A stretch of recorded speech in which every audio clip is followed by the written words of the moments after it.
আসসালামু আলাইকুম শিক্ষার্থী বন্ধুরা, সবাইকে স্বাগত জানাচ্ছি ফিনান্স ও ব্যাংকিং এর টাইপ ভিত্তিক বহু নির্বাচনী ক্লাসে। আমরা আজকের এই ক্লাসে আলোচনা করব আমাদের ফিনান্স ও ব্যাংকিং বইয়ের পঞ্চম অধ্যায়। আমাদের পঞ্চম অধ্যায়ের নাম ছিল হচ্ছে ঝুঁকি ও অনিশ্চয়তা। এই ঝুঁকি ও অনিশ্চয়তার একদম সর্বশেষ যেই টাইপটা রয়েছে, টাইপ 5 গাণিতিক সমস্যাবলী, আমরা এই টাইপটা আজকের এই ক্লাসে আলোচনা করার চেষ্টা করব। আমাদের ফিনান্সে কিন্তু বেশ কয়েকটা অধ্যায় ম্যাথ রয়েছে এবং এই বছরের সিলেবাসে আমাদের 3টা অধ্যায়ের ম্যাথ রয়েছে। 3টা অধ্যায়ের মধ্যে আমাদের এই যে পঞ্চম অধ্যায়, এটাও কিন্তু অন্যতম গুরুত্বপূর্ণ একটা অধ্যায় এবং পঞ্চম অধ্যায়ের প্রশ্নগুলো আমরা অ্যানালাইসিস করে দেখেছি। আসলে আমাদের 3 থেকে 4 ধরনের ম্যাথই পরীক্ষায় ঘুরে ফিরে বারবার আসে। তো বিগত বছরের বোর্ড প্রশ্ন, আমাদের নিজেদের কিছু তৈরি করা প্রশ্ন এবং সম্ভাব্য আসতে পারে এরকম গুরুত্বপূর্ণ প্রশ্ন মিলে আমরা আসলে টাইপ 5টা সাজিয়েছি। টাইপ 5 ইনশাল্লাহ আমরা 81 থেকে 122 নাম্বার সিরিয়ালের যেই বহু নির্বাচনী প্রশ্নগুলো রয়েছে, আমরা সেই প্রশ্নগুলো আলোচনা করার চেষ্টা করব। তোমাদেরকে ক্লাসের শুরুতে আমি এতটুকু নিশ্চয়তা দিতে চাই যে তোমরা যদি এই ক্লাসটুকু পুরোটা মনোযোগ দিয়ে করো, তাহলে এই অধ্যায় থেকে গাণিতিক সমস্যাগুলির যত ধরনের বহু নির্বাচনী প্রশ্ন আসবে সবগুলো তুমি খুব সহজেই সমাধান করতে পারবে। শুধুমাত্র তোমাকে এই ক্লাসটা মনোযোগ দিয়ে করতে হবে এবং এই ক্লাসটি তুলনামূলক কিছুটা বড় হবে, তার কারণ আমাদের বেশ কিছু বহু নির্বাচনী রয়েছে এই চ্যাপ্টারে এবং যেহেতু সবগুলোই গাণিতিক সমস্যা, এগুলো আমরা যখন ডিটেলসে সমাধান করতে যাব আমাদের এক্ষেত্রে কিছুটা সময়ের প্রয়োজন হবে। তো আমরা কথা না বাড়িয়ে আমরা একদম প্রথম প্রশ্নে চলে যাব। আমাদের প্রথম প্রশ্নে কি বলা আছে আমরা একটু দেখব। ওকে, আমাদের প্রশ্নে কি বলা আছে আমরা দেখি। বলা আছে নিচের উদ্দীপকটি পড়ো এবং 81 থেকে 83 নাম্বার প্রশ্নের উত্তর দাও। 81, 82 এবং 83 নাম্বার প্রশ্নের উত্তর দিতে হবে, তাই না? তাহলে আমরা আরেকটু উপরের দিকে তুলে ফেলি, তাহলে আমরা 83 নাম্বার প্রশ্নটাও পুরোপুরি যেন দেখতে পারি। না, 83 নাম্বার বোর্ডটা কিছুটা ছোট, হ্যাঁ, এই কারণে আমরা সবগুলো প্রশ্ন একসাথে দেখতে পাচ্ছি না। আচ্ছা, আমরা দুইটাই আগে সমাধান করি। দেখো কি বলা আছে। বলা আছে জনাব হোসেন এক্স প্রকল্প থেকে গত 3 বছরে 15% হারে মুনাফা অর্জন করলেন। পক্ষান্তরে তিনি কি করেছেন? দেখো, পক্ষান্তরে ওয়াই থেকে মুনাফা অর্জন করলেন যথাক্রমে 10%, 15%, 20% হারে। ভবিষ্যতে তিনি একটি প্রকল্প বাদ দিতে চান। 81 নম্বর প্রশ্নে আমার কাছে জানতে চেয়েছে ওয়াই প্রকল্পের গড় মুনাফার হার কত। দেখো, আমরা এমন একটা অধ্যায়ের অঙ্ক করছি, আসলে এই অঙ্কটার নাম হচ্ছে আদর্শ বিচ্যুতি বা আমরা ইংরেজি যেটাকে বলি হচ্ছে স্ট্যান্ডার্ড ডিভিয়েশন। দেখো, আদর্শ বিচ্যুতি এটা একটা পরিসংখ্যানিক পদ্ধতি এবং আদর্শ বিচ্যুতি নির্দেশ করে একটা প্রতিষ্ঠানের ঝুঁকির পরিমাণকে। অর্থাৎ আমরা এই আদর্শ বিচ্যুতির অঙ্ক করার মাধ্যমে আমার প্রতিষ্ঠানে ঠিক কতটুকু ঝুঁকি রয়েছে সেই জিনিসটা পরিমাপ করার চেষ্টা করি। আমার প্রতিষ্ঠানে ঠিক কতটুকু টাকার বা কতটুকু পরিমাণের ঝুঁকি রয়েছে, আমরা সেই জিনিসটা পরিমাপ করার চেষ্টা করি কিসের মাধ্যমে? এই অধ্যায়ের আদর্শ বিচ্যুতির অঙ্ক করার মাধ্যমে। তো আমরা এই আদর্শ বিচ্যুতি যখন করব, আমরা ধরেই নিব এই মানটা সবসময় যেহেতু ঝুঁকির পরিমাণকে নির্দেশ করে, সেই কারণে দুটি প্রকল্পের মধ্যে যেই প্রকল্পে আমার আদর্শ বিচ্যুতির মানটা কম থাকে, আমাদের জন্য সাধারণত ওই প্রকল্পটাই সবসময় গ্রহণযোগ্য হয় বা ভালো হয়। যেহেতু আমাকে এখানে বলছে যে প্রকল্পটির গড় মুনাফার হার কত, ভাই দেখো, গড় মুনাফার হার বা গড় আয়, এটা বের করার সূত্র হচ্ছে গড় আয়, এটাকে আমরা বলি হচ্ছে এক্স বার, বা তুমি গড় আয়ও বলতে পারো, সমান সমান সূত্র হচ্ছে summation of X I divide by N. অনেকেই হয়তো বা এই সূত্রগুলো বাংলায় করেছো, বাট চেষ্টা করবা সবসময় ফিনান্স ও ব্যাংকিংয়ের সূত্রগুলোকে ইংরেজিতে করা, তার কারণ ভবিষ্যতে তুমি যখন আরও বড় ক্লাসে উঠবা ফিনান্সের সকল কিছুই আসলে তোমার ইংরেজিতে হয়ে যাবে। এই জন্য ফিনান্সের সূত্রগুলো ইংরেজিতে শেখাই সবচাইতে উত্তম। তারপরে অনেকে যেহেতু বাংলায় শিখে ফেলেছো, তো আমি ইংরেজির পাশাপাশি বাংলায় সূত্রটা বলে দিব, কারণ তার কারণ হচ্ছে নয়তো তোমরা আসলে তখন এই জিনিসটা খুব ভালো বুঝতে পারবে না। আমরা আমাদের যখন বলবে গড় আয় বের করো, গড় আয় বের করার খুব সুন্দর সূত্র হচ্ছে, আমরা এটারে কি করব, মোট আয়কে আমরা ভাগ করব বছর সংখ্যা দ্বারা। কি সংখ্যা দ্বারা? বছর সংখ্যা দ্বারা, তাই না? আচ্ছা, একটু খেয়াল করে দেখি ভাই, আমরা একটু খেয়াল করে দেখি, দেখো মোট আয় কি কি আছে, এই যে আয় আছে 10%, 15%, 20%। তাহলে 10, 20, এরপরে হচ্ছে 10, 15, 20, 10, 10, 15, 20 বছর সংখ্যা কয়টা বছর আছে? 1 বছর, 2 বছর, 3 বছর। তাহলে নিচে আমরা ভাগ করে দিলাম 3 দিয়ে। ওকে, ভালো কথা। তাহলে এখন যদি এটা যোগ করি, 10 আর 15 যোগ করলে 25, 25 আর 20 যোগ করলে হচ্ছে 45, ডিভাইড বাই 3। ভাগ করে দাও, এই ভাগ করে দাও, ভাগ করলে কত আসে? আসে হচ্ছে 15%। এখন বলতে পারো ভাইয়া পার্সেন্ট আপনি কই পাইলেন? যেহেতু এই মান সবগুলোই পার্সেন্টেজে ছিল, তো আলটিমেট যে রেজাল্ট ওইটাও আমার পার্সেন্টেজেই বের হবে। কত পার্সেন্ট বের হয় ভাইয়া? 15%। তাহলে আমাদের 81 নম্বর প্রশ্নের উত্তর হচ্ছে খ, 15%। কত পার্সেন্ট ভাইয়া? তাহলে তার গড় মুনাফার হার কত পার্সেন্ট? 15%, তাই না? আচ্ছা, এরপর আমাকে বলেছে যে প্রকল্প ওয়াই এর আদর্শ বিচ্যুতি নির্ণয় করো। আদর্শ বিচ্যুতি নির্ণয় করতে বলছে, তাই না ভাইয়া? আমাকে আদর্শ বিচ্যুতি নির্ণয় করার জন্য একটা অঙ্ক করতে হয়। আমাদের অ্যাকচুয়ালি আদর্শ বিচ্যুতি বের করার সূত্র হচ্ছে, আদর্শ বিচ্যুতি বা যেটাকে আমরা এইচডি বলি, স্ট্যান্ডার্ড ডিভিয়েশন, এটা বের করার সূত্র হচ্ছে summation of X I divide by X bar whole square divide by n-1 এবং পুরাটার উপরে একটা রুট ওভার। এটা হচ্ছে আমাদের আদর্শ বিচ্যুতি বের করার সূত্র। তোমরা যারা বাংলায় শিখেছিলে তোমাদের জন্য সূত্র হচ্ছে বর্গের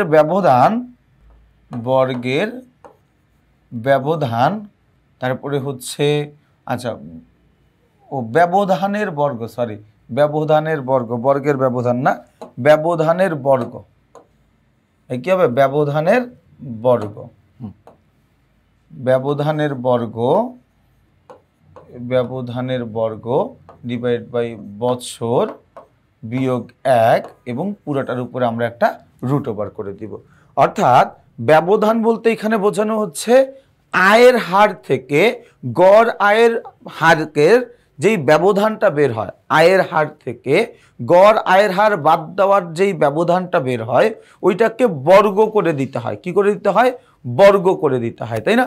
তাহলে ব্যবধানের বর্গের সমষ্টি বা ব্যবধানের বর্গ যেটাই বলো না কেন, বাংলায় সূত্রগুলো, ফিনান্সের সূত্রগুলো বাংলায় খুবই কমপ্লিকেটেড। হ্যাঁ, এই জন্য আসলে আমরা ফিনান্সের সূত্রগুলো ইংরেজিতে করতেই বেশি পছন্দ করি। দেখো ভাইয়া, ব্যবধানের বর্গের যোগফল, ব্যবধানের বর্গের যোগফল, ব্যবধানের বর্গের যোগফলকে আমরা ভাগ করব বছর -1 দিয়ে, বছর -1 দিয়ে।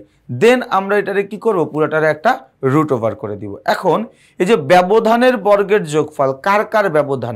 দেখো এক্স আই মানে হচ্ছে আমার আয়ের হার ভাইয়া, এক্স আই এইটা মানে হচ্ছে আমার আয়ের হার, আর এক্স বার মানে হচ্ছে গড় আয়ের হার। ভাইয়া কথাটা বুঝছো?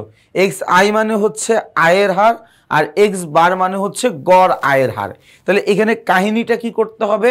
আমার আয়ের হার থেকে গড় আয়ের হারটা বাদ দিতে হবে। বাদ দেওয়ার পরে যেই অ্যামাউন্টটা আসবে প্রত্যেকটা অ্যামাউন্টকে আমি স্কোয়ার করব, বর্গ করব, বর্গ করে ওইটার একটা যোগফল আসবে। ওই যোগফলটাকে আমরা বছর থেকে 1 বিয়োগ করে ভাগ করব, ভাগ করে তারপরে ওইটাকে আমরা রুট ওভার করে দিব। কথা কি বুঝাইতে পারছি? কি বললাম ভাইয়া? আয়ের হার থেকে গড় আয়ের হারটা বাদ দিতে হবে, ওই প্রত্যেকটা বিয়োগফলকে আমরা আবার বর্গ করে দিব, স্কোয়ার করে দিব। দেন ওই স্কোয়ার করা ফলাফলগুলোকে আমরা যোগ করব, একটা সমষ্টি বের হবে যেটাকে আমরা বলতেছি বর্গের ব্যবধানের বর্গের যোগফল বা summation of X I minus X bar whole square, তাই না? এইটাকে আমরা ভাগ করব বছর বিয়োগ 1 দিয়ে, বছর বিয়োগ 1 দিয়ে ভাগ করার পরে যেটা আসবে ওইটাকে আমরা আবার কি করে দিব? একটা স্কোয়ার করে দিব, এটাকে কি বলে? রুট ওভার করে দিব, তাই না? বর্গমূল করে দিব। আচ্ছা, তাহলে এই অঙ্কটা করার জন্য আমাদের একটু বোর্ডে জায়গা লাগবে। আমরা জাস্ট আয়ের হারগুলো একটু মনে রাখি, 10%, 15%, 20%, আর গড় আয়ের হারটা একটু মনে রাখি, সেটা হচ্ছে কি 15%। চলে যাব আমরা একটু আমাদের নোটে। আচ্ছা, আমরা একটু নোটে চলে আসছি। আমাদের যেহেতু অঙ্কটা করতেই হবে, না করে আসলে আমরা পারছি না, এবং আমরা প্রত্যেকটা অঙ্কই একদম বিস্তারিত বুঝবো। তোমরা বুঝে যাবা তারপর আমি অঙ্ক বারবার বারবার করাইতেই থাকবো তোমাদেরকে। আচ্ছা, একটা ছক কাটতে হবে আমাদেরকে। ছকটা ছোট হইলেও হয়, এত বেশি বড় যে লাগবে এমন না। আচ্ছা, প্রথম ঘর হচ্ছে আমাদের বছরের জন্য, বছরের পরে একটা ঘর দিব আমরা আয়ের হারের জন্য, আয়ের হার। এরপরে একটা ঘর দিব হচ্ছে আয়ের হার বিয়োগ গড় আয়ের হারের। আচ্ছা, এখন একটু খেয়াল করো, প্রথম ঘরটা হচ্ছে আমাদের বছরের জন্য। কার জন্য ভাইয়া? প্রথম ঘরটা হচ্ছে আমাদের বছর। তারপরে ঘরটা হচ্ছে আমার আয়ের হার, যেটাকে আমরা বলি হচ্ছে এক্স আই। এই আয়ের হারকে আমরা কি বলি ভাইয়া? আয়ের হারকে আমরা বলি হচ্ছে এক্স আই, তাই না? আচ্ছা, এরপরে ঘরটা আমরা দিব হচ্ছে আয়ের হার বিয়োগ গড় আয়, বা যেটাকে আমি বলি X I minus X bar, তাই না? এই X I minus X bar. এরপরটা হচ্ছে ব্যবধানের বর্গ, যেটাকে আমরা বলছি X I minus X bar whole square, তাই না? ওকে, এখন আমরা এখানে মানগুলো বসাই। আমাদের আয়ের হার ছিল কত কত ভাই একটু দেখি তো। আয়ের হার ছিল আমাদের 10%, 15%, 20%। ওকে, 10%, 15%, এরপরে কত? 20%। প্রথম বছর ছিল হচ্ছে কত? 10%। দ্বিতীয় বছর ছিল হচ্ছে 15%। তৃতীয় বছর ছিল হচ্ছে কত? 20%, তাই না? আয়ের হার থেকে গড় আয়ের হার বাদ দিতে হবে। আয়ের হার 10, গড় আয়ের হার আমরা বের করছিলাম 15। তাহলে 10 থেকে 15 বাদ দিলে -5, তাই না? আচ্ছা, এরপরে 15 মাইনাস 15 সমান সমান কত? 0। 20 থেকে আমাদের বাদ দিতে হবে গড় আয়ের হার 15, তাহলে থাকবে কত? 5। থাকবে কত? 5। এরপরে কি ভাইয়া? X I minus X bar whole square, অর্থাৎ গড় আয়ের হার থেকে গড় আয়ের হার বাদ দেওয়ার পরে যেই টাকার অঙ্কটা আসে ওইটাকে বর্গ করে দিতে হবে, তাই না? স্কয়ার করে দিতে হবে। তাহলে ভাইয়া বর্গের ব্যবধানের বর্গ, ব্যবধান কত আসছে? -5, এটাকে আমি স্কয়ার করে দিব। ব্যবধান কত আসছে? 0, এটাকে আমি স্কয়ার করে দিব। ব্যবধান কত আসছে? 5, এটাকে আমি স্কয়ার করে দিব। কথা কি বুঝাইতে পারছি? এখন করো তাহলে ভাইয়া, এই -5কে তুমি যদি রুট ওভার করো তাহলে তোমার আসবে হচ্ছে 25। এন্ড তুমি বলতে পারো যে ভাইয়া এই জায়গায় তো মাইনাস ছিল, তাহলে তো -25 আসবে না। তুমি ভাইয়া স্কয়ার মানে কি? মানে 5 স্কয়ার, এটা মানে কি বোঝায়? 5 × 5, বা তোমাকে যদি বলে 2 স্কয়ার, তার মানে কি বোঝায়? 2 × 2। যদি তোমাকে বলে যে -5 স্কয়ার, তার মানে কি? -5 × -5। মাইনাসে মাইনাসে তো প্লাস হয়ে গেল, আর 5 × 5 = 25। তার মানে আমি যদি কোনো ঋণাত্মক সংখ্যাকে বর্গ করি, ওই ঋণাত্মক সংখ্যাটা দিন শেষে ধনাত্মক সংখ্যায় রূপান্তরিত হয়। কোনো একটা ঋণাত্মক সংখ্যাকে বর্গ করলে ওইটা দিন শেষে একটা ধনাত্মক সংখ্যায় রূপান্তরিত হয়। 0কে স্কয়ার করলে 0ই আসে, আবার এই জায়গায় 5কে স্কয়ার করলে 25, তাই না? আচ্ছা, এখন এই ঘরটাকে আমি যদি যোগ করে দেই, তাহলে এই ঘরটার নাম আমি দিতে পারি কি? নাম দিতে পারি হচ্ছে ব্যবধানের বর্গের যোগফল, অথবা আমরা এটা বলতে পারি সামেশন। সামেশন মানে হচ্ছে যোগফল, X I minus X bar whole square. তুমি যেটাই বলো না কেন, 25 যোগ করলে 50। বুঝা গেছে আমার কথাটা? এখন আমাদের একটা সূত্র লিখতে হবে, যে আমরা জানি আদর্শ বিচ্যুতি সমান সমান, আমি ভাই দুইটা সূত্রই দেখাচ্ছি, হয়তো আমি আগামী 3-4টা প্রশ্নে বাংলা ইংরেজি দুইটা সূত্রই দেখাবো। এরপর থেকে হয়তো আমি বাংলায় দেখাবো, নয়তো ইংরেজিতে, কারণ দুইটা করে দেখাইতে গেলে অনেক বড় হয়ে যাবে পর্বটা। ভাইয়া সূত্রটা আমরা কি বলতে পারি হচ্ছে সামেশন অফ এক্স আই। সূত্রটা কি বলতে পারি? Summation of X I minus X bar whole square divide by n-1, পুরোটার উপরে একটা রুট ওভার। অথবা বাংলায় যদি আমরা বলি, তাহলে আমরা এরকম বলতে পারি যে ব্যবধানের বর্গের যোগফল ডিভাইড বাই বছর বিয়োগ 1, পুরোটার উপরে রুট ওভার। তোমার যেই সূত্র ভাল লাগে তুমি ওই সূত্র ব্যবহার করো। আচ্ছা, সূত্রের মধ্যে মানটা বসাই ভাইয়া। ব্যবধানের বর্গের যোগফল কত আসছে 50, এন মানে বছর, 3 বছর বিয়োগ 1, পুরোটার উপর একটা রুট ওভার, তাই না? আচ্ছা এখন দেখো 50 এই জায়গা থেকে 1 বাদ দিলে থাকে 2, পুরোটার উপরে একটা রুট ওভার। এরপরে আবার দেখো 50কে 2 দিয়ে ভাগ করলে থাকে কত ভাইয়া, থাকে হচ্ছে 25, 25-এর উপরে রুট ওভার। ভাইয়া 25কে রুট ওভার করলে আমার উত্তর চলে আসে 5%। 5 আসে আর কি, পার্সেন্টেজটা আসে না, বাট যেহেতু আমার সবগুলো রেজাল্ট পার্সেন্টেজে ছিল, এটার উত্তরে আমাকে পার্সেন্টেজ আকারেই লিখতে হবে, উত্তরটাকে আমার পার্সেন্টেজ আকারে লিখতে হবে। তাহলে উত্তর কত? উত্তর হচ্ছে 5। আমরা দেখি তো উত্তরটা ঠিক আছে কিনা। এই উত্তরটাকে আমাদের ঠিক আছে কিনা আমরা দেখি। এই যে দেখো, তাহলে আমাদের ওয়াই প্রকল্পের আদর্শ বিচ্যুতি কত? আদর্শ বিচ্যুতি হচ্ছে 5%। তাহলে আমাদের উত্তর কি? উত্তর হচ্ছে ক। চলে যাব 3 নম্বর প্রশ্নে। 3 নম্বর প্রশ্নটাই কি বলা ছিল আমরা একটু দেখবো। সরি 3 নম্বর বলতে 83 নম্বর প্রশ্নে। আচ্ছা এরপরে আমরা একটু 83 নম্বর প্রশ্নটা দেখবো। বলা আছে উদ্দীপক অনুযায়ী, আচ্ছা উদ্দীপক অনুযায়ী কি এক্স প্রকল্পটি ঝুঁকিমুক্ত, এক্স প্রকল্পটির মোট মুনাফা 15%, জনাব হোসেন ওয়াই প্রকল্পটি বাদ দিবে। আচ্ছা এক্স প্রকল্পের কাহিনীটা কি ছিল আমরা আরেকবার একটু দেখে আসো। এক্স প্রকল্পের কাহিনীটায় আমাকে বলেছিল এইখানে, এই যে দেখো বলেছে যে জনাব হোসেনের প্রকল্প এক্স থেকে গত 3 বছরে 15% হারে আয় করেন বা 15% হারে মুনাফা অর্জন করেন, তাই না? আচ্ছা এইখানে এক্স প্রকল্প নিয়ে দেখো আর কোনো কিছু বলা নাই, শুধু এতটুকুই বলা আছে যে তিনি 15% হারে গত 3 বছরে তিনি 15% হারে আয় করেন, গত 3 বছরে তিনি 15% হারে আয় করেন। এই যে এক্স প্রকল্পের কোনো ঝুঁকির পরিমাণ বলা আছে? বলা নাই। আমাদেরকে কি বলেছে যে তুমি ঝুঁকির পরিমাণ নির্ণয় করো? এটাও কিন্তু বলে নাই, কোনো কিছু বলে নাই। তার মানে যেহেতু উদ্দীপকে এক্স প্রকল্পের কোনো ঝুঁকির পরিমাণ বলা নাই, তার মানে আমরা ধরে নিচ্ছি এক্স প্রকল্পটা একটা ঝুঁকি মুক্ত আয়। আমরা কি ধরে নিচ্ছি ভাইয়া? আমরা ধরে নিচ্ছি যে এই এক্স প্রকল্প এটা আমাদের জন্য একটা ঝুঁকি মুক্ত আয়, তাই না? আচ্ছা এরপর বলেছে এক্স প্রকল্পটির মোট মুনাফা 15% না, তিনি 3 বছরে প্রতি বছর 15% করে মুনাফা অর্জন করে, তাহলে তার মোট মুনাফা হচ্ছে 45%। হ্যাঁ যদি বলতো প্রকল্পটির গড় মুনাফা 15%, তাহলে কথাটা ঠিক ছিল, কিন্তু কি বলা আছে প্রকল্পটির মোট মুনাফা 15%, এই কথাটা কিন্তু ঠিক নাই। তাহলে জনাব হোসেন ওয়াই প্রকল্পটি বাদ দিবে, স্বাভাবিক ব্যাপার। দেখো তার কাছে যে 2টা প্রকল্প ছিল, একটা প্রকল্প এক্স আর একটা প্রকল্প ওয়াই।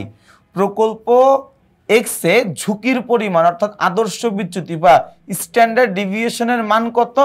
0%, অর্থাৎ তার কোনো ধরনের কোনো ঝুঁকি গ্রহণ করতে হচ্ছে না।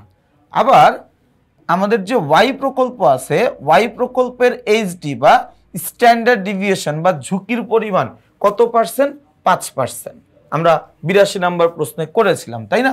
তাহলে আমি একদম প্রশ্নের শুরুতে তোমাদেরকে বলেছিলাম যে আদর্শ বিচ্যুতি এটা নির্দেশ করে আমাদের একটা প্রকল্পের ঝুঁকির পরিমাণকে। যেই প্রকল্পের ঝুঁকির পরিমাণ যত বেশি, ওই প্রকল্পের আদর্শ বিচ্যুতির মানও তত বেশি। তাহলে এক্স প্রকল্পে 0% মানে এক্স প্রকল্পে কোনো ঝুঁকি নাই, এটা আমাদের জন্য কি একটা ঝুঁকি মুক্ত, এটা আমাদের জন্য কি একটা ঝুঁকি মুক্ত। ওয়াই প্রকল্পে 5% বলছে, তার মানে ওয়াই প্রকল্পের ঝুঁকির হার 5%। কথাটা কি বুঝাইতে পারছি? তাহলে উত্তর কি? যেহেতু ওয়াই প্রকল্পের ঝুঁকির পরিমাণ বেশি, তো তিনি ওয়াই প্রকল্পটাও বাদ দিয়ে দিবেন। তাহলে এই কথাটাও সত্য। তাহলে আমরা উত্তর হিসাবে নিতে পারি 1 ও 3। 1 ও 3 কই আছে ভাইয়া? খ নাম্বারে। তাহলে আমাদের উত্তর হচ্ছে খ। চলে যাব আমরা প্রশ্ন নাম্বার 84। 84-র জন্য আমাদের একটা উদ্দীপক পড়তে হচ্ছে। 84 নাম্বার প্রশ্নে কি বলা আছে দেখি। বলা আছে PQRS 4টি বিনিয়োগ প্রকল্প। পি প্রকল্পে গত 3 বছরে আয়ের হার যথাক্রমে 18%, 23%, 5%। QRS প্রকল্পের 3টা প্রকল্প কিউ আর ও এস প্রকল্পের গড় আয় যথাক্রমে 11, 13 ও 15%। সকল প্রকল্পের আদর্শ বিচ্যুতি 10.15%। 84 নম্বর প্রশ্নে বলেছে ঝুঁকির বিবেচনায় উদ্দীপকের কোন প্রকল্পটি গ্রহণযোগ্য? দেখো ভাইয়া আমরা সিদ্ধান্ত গ্রহণ করি কিসের ভিত্তিতে? সিদ্ধান্ত গ্রহণ করি আমরা ঝুঁকির ভিত্তিতে, তাই না? এখন যদি শুধু ঝুঁকির ভিত্তিতে সিদ্ধান্ত গ্রহণ করি, ব্যাপারটা আসলে মানায় না।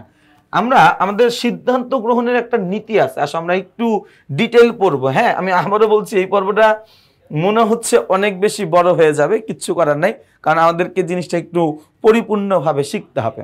আমাদের একটা সিদ্ধান্ত গ্রহণ নীতি রয়েছে। কি গ্রহণ নীতি ভাইয়া? সিদ্ধান্ত সিদ্ধান্ত গ্রহণ নীতি। আচ্ছা, সিদ্ধান্ত গ্রহণ নীতিতে আমরা আসলে কিভাবে আমাদের ডিসিশনটা মেকিং করি ওই জিনিসটা আমরা বোঝার চেষ্টা করব। দেখো, মনে করি যে আমাদের একটা প্রকল্প হচ্ছে প্রকল্প এ, আরেকটা হচ্ছে প্রকল্প বি। প্রথমে দেওয়া আছে আমার আয়ের হার। আয়ের হার, আয়ের হার বলতে গড় আয়ের হার। হ্যাঁ, আয়ের হার বলতে কি? গড় আয় হার। আরেকটা হচ্ছে আমার ঝুঁকির পরিমাণ। আরেকটা হচ্ছে কি? আমার ঝুঁকির পরিমাণ। ওকে, আমরা যখন সিদ্ধান্ত গ্রহণ করতে যাব, আমরা ধরে নিলাম আমাদের কাছে দুইটা প্রকল্প আছে, এ এবং বি। আমাদের এ প্রকল্পতেও গড় আয়ের হার 15%, বাংলায় লিখি, হ্যাঁ 15%। বি প্রকল্পেও আমার ঝুঁকির পরিমাণ, আয়ের পরিমাণ 15%। এ প্রকল্পে ঝুঁকির পরিমাণ বলল 10%, বি প্রকল্পে ঝুঁকির পরিমাণ বলল 12%। এটাই বলল 10% আর এটাই বলল 12%। এখন কথা হচ্ছে আমি কোন প্রকল্পে টাকা বিনিয়োগ করব? কোন প্রকল্পে টাকা বিনিয়োগ করব? কথা হচ্ছে সমান সংখ্যক আয়ের মধ্যে, ভাইয়া সমান সংখ্যক আয়ের মধ্যে যেই প্রকল্পে ঝুঁকির পরিমাণ কম, আমরা ওইটা গ্রহণ করব। খেয়াল করে দেখো, এ প্রকল্পে তো টাকা বিনিয়োগ করলে আমি 15% টাকা আয় করতে পারবো, বি প্রকল্পেও টাকা বিনিয়োগ করলে আমি 15% আয় করতে পারবো। কিন্তু আমি যদি এ প্রকল্পে টাকা বিনিয়োগ করি, এই 15% টাকা আয় করার জন্য আমাকে 10% ঝুঁকি নিতে হবে। কথাটা যদি আমি অন্যভাবে বলি, তাহলে 15 টাকা মুনাফা অর্জন করার জন্য 10 টাকা সমপরিমাণের ঝুঁকি নিতে হবে। কত টাকা? 10 টাকা সমপরিমাণের ঝুঁকি নিতে হবে। অন্যদিকে বি প্রকল্পে আমি যদি 15 টাকা আয় করতে যাই, আমাকে 12 টাকা সমপরিমাণের ঝুঁকি গ্রহণ করতে হবে। তাহলে আমার জন্য কোনটা ভালো? আমার জন্য কোনটা ভালো? নিঃসন্দেহে আমরা বলতে পারি আমার জন্য এই প্রকল্পটা ভালো। কেন? তার কারণ সমান সংখ্যক আয়ের মধ্যে যেই প্রকল্পে ঝুঁকির পরিমাণ কম, ওই প্রকল্পটা আমাদের জন্য ভালো। সমান সংখ্যক আয়ের মধ্যে আমাদের যেই প্রকল্পে ঝুঁকির পরিমাণটা কম, আমাদের জন্য ওই প্রকল্পটা ভালো। কথা গেছে আমার কথা?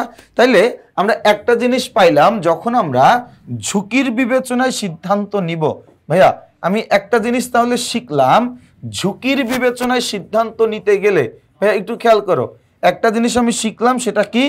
ঝুঁকির বিবেচনায়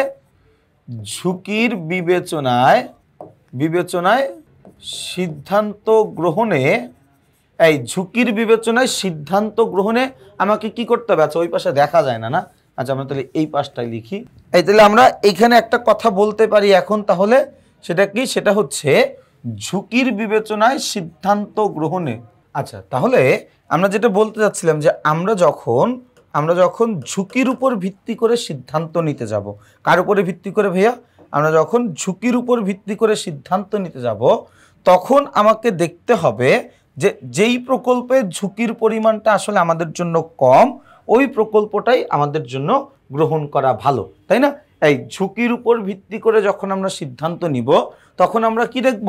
যে ঝুঁকি কম, ঝুঁকি কম আছে, ঝুঁকি কম, ওই ধরনের প্রকল্পটাই আমাদের জন্য কি হবে? ভালো। কখন? যখন ঝুঁকির উপর ভিত্তি করে সিদ্ধান্ত নিব তখন, তাই না? আচ্ছা, তাহলে এই জিনিসটা বুঝলাম। এখন আমি যদি আসি হচ্ছে আয়ের উপর ভিত্তি করে সিদ্ধান্ত নিতে চাই, আয়ের উপরে বলতে আবারও দেখো, প্রকল্প এ, প্রকল্প বি। প্রকল্প এতে ঝুঁকির পরিমাণ বলে দিল 20%, প্রকল্প বিতেও ঝুঁকির পরিমাণ বলে দিল 20%। প্রকল্প এতে আয়ের হার বলল হচ্ছে আমাকে 10%, প্রকল্প বিতে আমাকে আয়ের হার বলল 18%, তাই না? এখন তাহলে আমরা কোন প্রকল্পে টাকা বিনিয়োগ করব? দেখো, আমি যেই প্রকল্পেই টাকা বিনিয়োগ করি না কেন, আমাকে কিন্তু দুইটা প্রকল্প থেকেই সমান সংখ্যক ঝুঁকি গ্রহণ করতে হবে। অর্থাৎ আয় যতই হোক দুইটাতেই আমার কি 20 টাকা সমপরিমাণের ঝুঁকি গ্রহণ করতে হচ্ছে, মানে 20% আর কি, 20% ঝুঁকি বহন করতে হচ্ছে। তাহলে তুমি দেখো 20% ঝুঁকি বহন করে তুমি অর্জন করবা 10 টাকা, 20% ঝুঁকি অর্জন করে তুমি অর্জন করবা কত টাকা? অর্জন করবা হচ্ছে 18 টাকা। তাহলে তোমার জন্য কোনটা ভালো?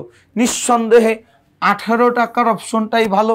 তার মানে আমি যখন আয়ের উপরে ভিত্তি করে সিদ্ধান্ত নিতে চাই তখন আমাকে দেখতে হয় কোন প্রকল্পে আয় বেশি, এই কোন প্রকল্পে আয় বেশি। আবার যখন আমি ঝুঁকির উপর ভিত্তি করে আমার সিদ্ধান্তটা গ্রহণ করতে চাই তখন আমাকে দেখতে হয় কোন প্রকল্পে ঝুঁকির পরিমাণটা কম।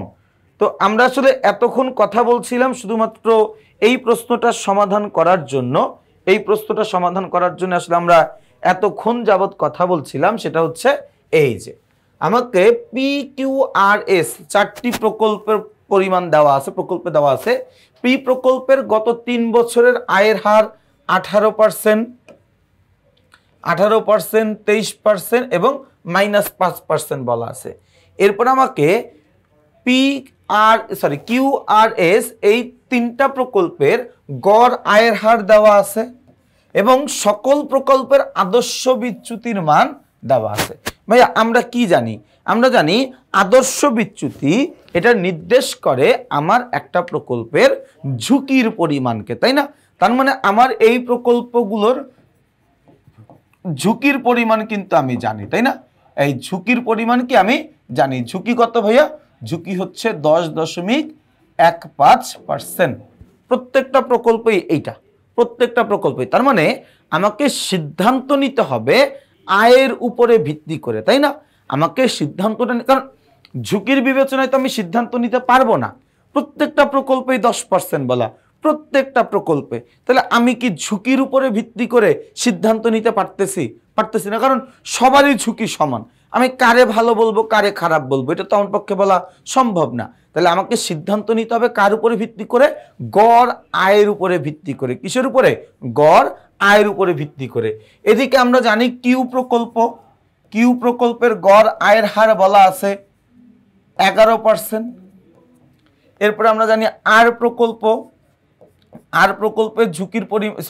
আয়ের পরিমাণ বলা আছে 13%। এরপরে দেখো ভাই আমাদের এখানে দেওয়া আছে হচ্ছে এস প্রকল্পে আমার গড় আয়ের হার দেওয়া আছে 15%।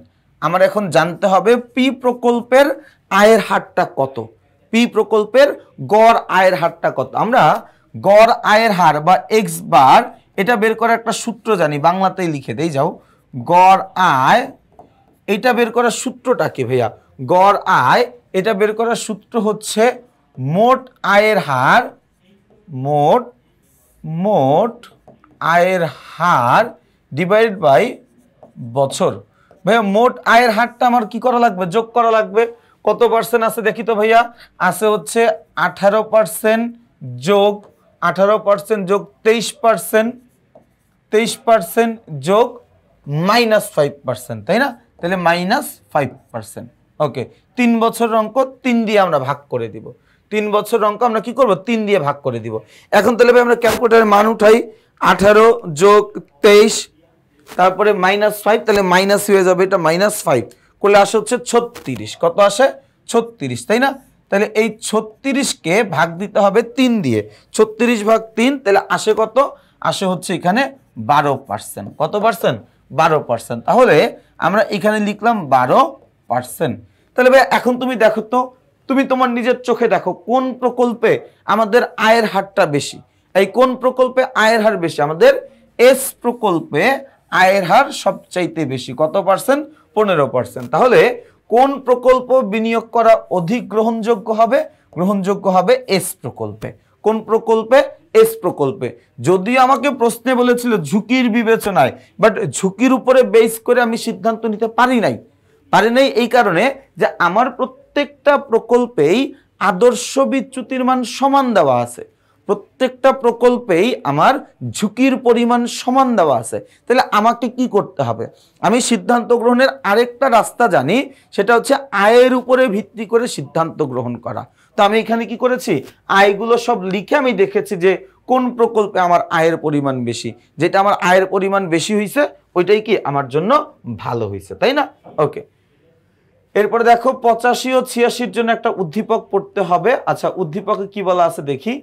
উদ্দীপকে আমাদেরকে বলেছে মিস রূপা পি ও কিউ নামের দুটি প্রকল্পে বিনিয়োগ করেছেন। প্রকল্প পি থেকে তিনি গত 3 বছরে প্রকল্প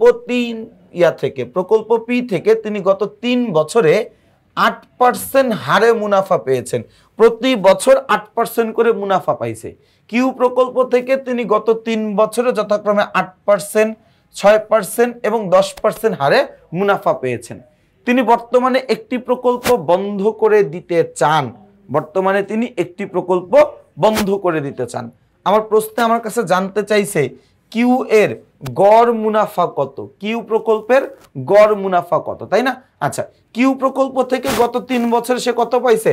8%, 6%, 9 আর হচ্ছে 10%।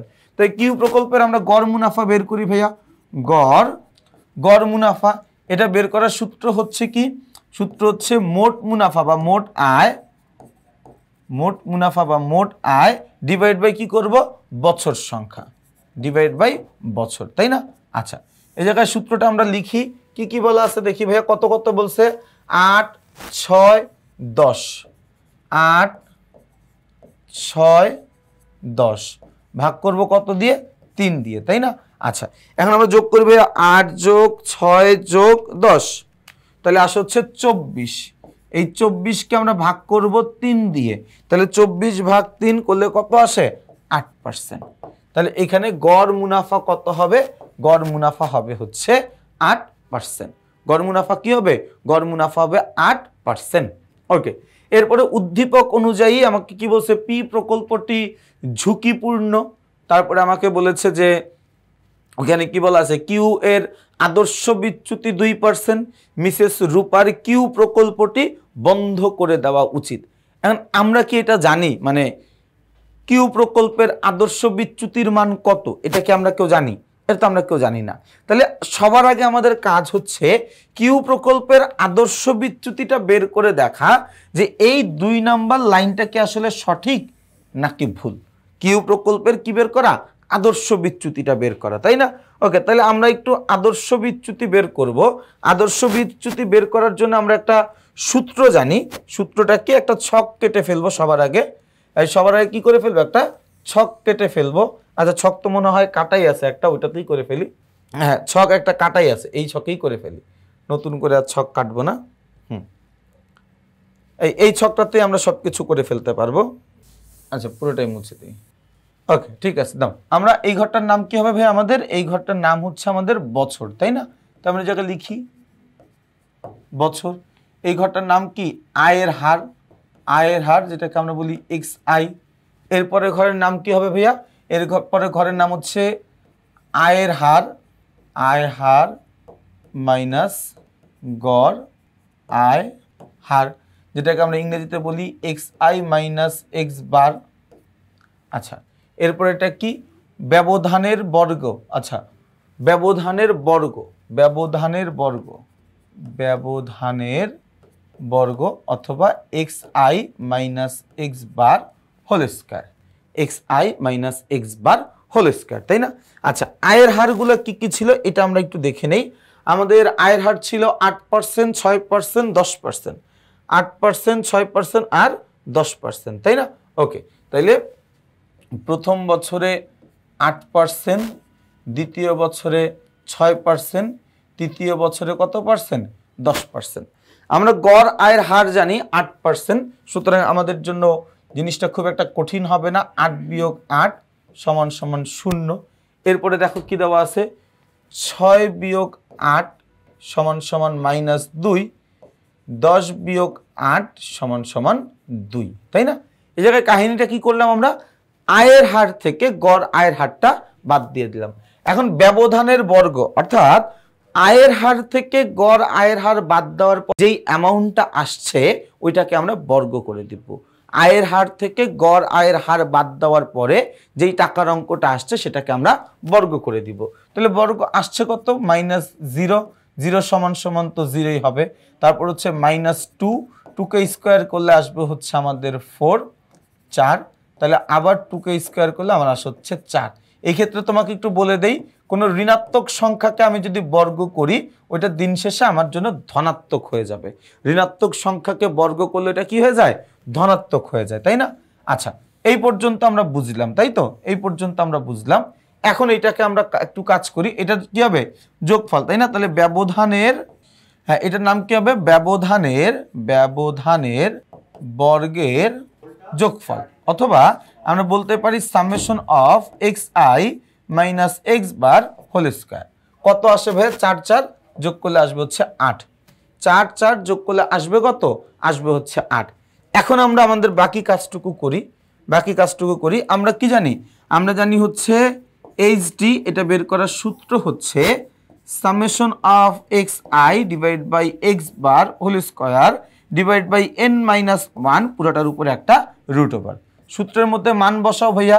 এই summation of xi minus X bar whole square বেরিয়েছে কত? 8। n মানে কত? 3 বছর বিয়োগ 1, পুরোটার উপরে কি হবে? একটা রুট ওভার হবে, তাই না? আচ্ছা, এরপরের লাইনে যদি আমরা যাই, 8 বিয়োগ 2 পুরোটার উপরে একটা রুট ওভার, এরপরে হচ্ছে 4, 4-এর উপরে একটা রুট ওভার, এবং 4-এর উপরে যদি তুমি বর্গমূল করো তাহলে তোমার উত্তর আসবে হচ্ছে 2। উত্তর আসবে কত? উত্তর আসবে হচ্ছে 2। তার মানে আমার যেই প্রকল্পটা, এই প্রকল্পের আদর্শ বিচ্যুতি 2%, এটা সত্যতা পাওয়া গেছে, তাই না?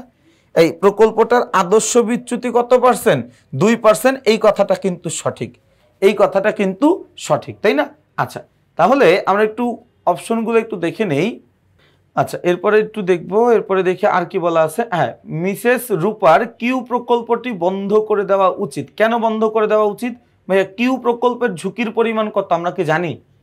এই কিউ প্রকল্পের ঝুঁকির পরিমাণ কত আমরা জানি না। যেহেতু কিউ প্রকল্পের ঝুঁকির পরিমাণ আমরা জানি না, এই কারণে আমরা ধরে নিচ্ছি এটা আমাদের জন্য ঝুঁকি মুক্ত। এটা আমরা ধরে নিচ্ছি এটা আমার জন্য কি? ঝুঁকি মুক্ত, তাই না? তার মানে কিউ প্রকল্পের আদর্শ বিচ্যুতি 2%, এবং কিউ না, এটা পি প্রকল্পের ঝুঁকির পরিমাণটা আমরা জানি না ভাইয়া। পি প্রকল্পের ঝুঁকির পরিমাণটা আমরা জানি না, আর কিউ প্রকল্পেরটা তো আমরা বের করলামই, 2% বের হয়।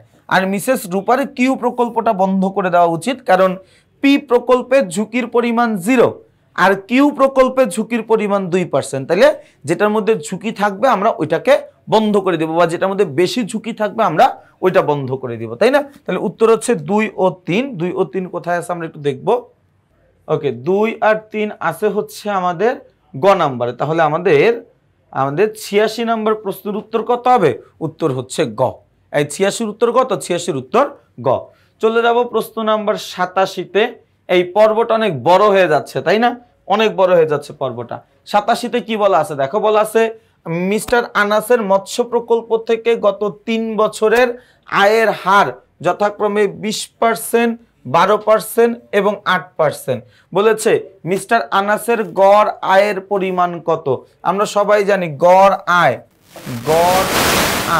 এটা বের করার সূত্র হচ্ছে মোট আয় ডিভাইডেড বাই, মোট আয়কে আমরা ভাগ করে দিব কি দিয়ে? বছর সংখ্যা দ্বারা। কি দ্বারা? বছর সংখ্যা দ্বারা। মোট আয় কত কত আছে ভাইয়া? যোগ করি তো আমরা। দেখো 20 যোগ 12 যোগ -8 ডিভাইড বাই 3। এখন তুমি এটা ক্যালকুলেশন করো ভাইয়া। এই 20 যোগ 12 যোগ -8 করলে আসবে কত? 24 ডিভাইড বাই 3। 24-কে 3 দিয়ে ভাগ করলে 8। তাইলে এইখানে তার গড় আয়ের হার আসবে কত? 8%। একদম সহজ হিসাব। আমি সবগুলো আয়ের হারকে যোগ করে মোট বছর সংখ্যা দ্বারা ভাগ করব। যেহেতু 3 বছরের আয়ের হার দেওয়া আছে, আমার এই প্রকল্পটাও 3 বছরের, 3 দিয়ে ভাগ করলে আমার ফাইনাল রেজাল্টটা চলে আসবে, তাই না? আচ্ছা, এবার বলেছে আরাফাত ইসলাম তার বিনিয়োগ থেকে গত 3 বছরে যথাক্রমে 5, 7 ও 11% মুনাফা পেয়েছেন। তার গড় মুনাফার হার কত? যোগ করে দিব আমরা যোগ করে দিব 5, 7, 11। যোগ করে 3 দিয়ে ভাগ করব, তাই না? তাহলে যোগ করি 5 7 11 ভাগ 3 করলে কত আসে 7.67। ওকে, তাহলে 7.67 কই আছে? গ নাম্বার। তাহলে 88 নম্বর প্রশ্নের উত্তর কি? উত্তর হচ্ছে গ। আচ্ছা, এরপরে আমরা 89 নম্বর প্রশ্নটা দেখি। কি বলা আছে? প্রতিষ্ঠানের গড় থেকে আয়ের ব্যবধানের বর্গ 167.75 হলে প্রতিষ্ঠানের আদর্শ বিচ্যুতি কত হবে, তাই না? আদর্শ বিচ্যুতি এটা বের করে একটা সূত্র আমরা জানি, সেটা হচ্ছে ব্যবধানের বর্গের গড়, এটার সাথে ব্যবধানের বর্গের গড় যেহেতু দেওয়াই আছে, আমরা এটার সাথে কি করে দিতে পারি? একটা রুট ওভার করে দিতে পারি, তাই না? আমাদের সূত্রটা অ্যাকচুয়ালি কি ছিল? সূত্রটা অ্যাকচুয়ালি ছিল হচ্ছে ব্যবধানের বর্গ ডিভাইডেড বাই বছর -1, এরপরে ছিল কি পুরোটার উপরে একটা রুট ওভার ছিল, তাই না? তাইলে এই যে রুট, এই যে বছর দিয়ে ভাগ করার পরে, অর্থাৎ এতটুকু যখন আমরা করে ফেলি, ব্যবধানের বর্গকে বছর বিয়োগ 1 দ্বারা যখন আমরা ভাগ করে ফেলি, তখন যেই রেজাল্টটা আমার আসে ওইটার নাম হচ্ছে ব্যবধানের বর্গের গড়, তাই না? ব্যবধানের বর্গের গড়। এখন কাজ হচ্ছে পুরোটার একটা রুট ওভার করে দেওয়া। অর্থাৎ আমরা যদি 167.75কে রুট ওভার করে দেই, বর্গমূল করে দেই, তাহলে কিন্তু উত্তরটা বের হয়। তাহলে আমরা ক্যালকুলেটরে করি 167.75 করলে আসে কত? 12.95। 12.95 হয়েছে ক নাম্বারে। তাহলে আমাদের ক নাম্বার প্রশ্নের উত্তর, 89 নম্বর প্রশ্নের উত্তর হচ্ছে ক। এরপরে আমরা চলে যাব 90 এবং 91 নাম্বার প্রশ্নের জন্য একটা উদ্দীপক পড়তে হবে। উদ্দীপকে বলা আছে, জনাব আনিস সাহেবের একটি প্রকল্পে 3 বছরের আয় যথাক্রমে 10, 5 ও 15। আমাকে কি জিজ্ঞাসা করছে? প্রকল্পের গড় আয় কত। ভাইয়া গড় আয় বের করব কেমনে? গড় আয় আমরা বের করব হচ্ছে 10 যোগ 5 যোগ 15 করলে ভাইয়া কত আসে? আসবে হচ্ছে 20 আর 30। 30কে ভাগ করব 3 দিয়ে, তাহলে বেড়ে যাবে 10। এই 10% হচ্ছে আমার গড় আয়ের হার।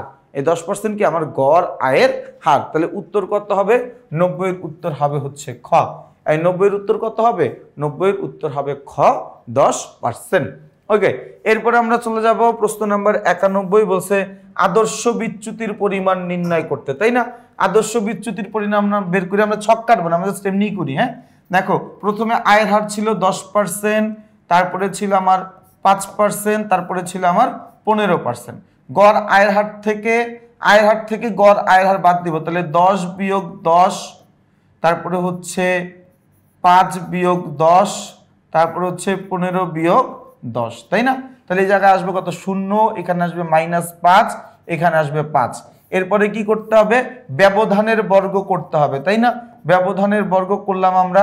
এই ব্যবধানের বর্গ করি, ব্যবধানের বর্গ করলে এখানে 0, এইখানে হচ্ছে 25, আবার এখানে আসে হচ্ছে 25। তার মানে আমাদের বর্গের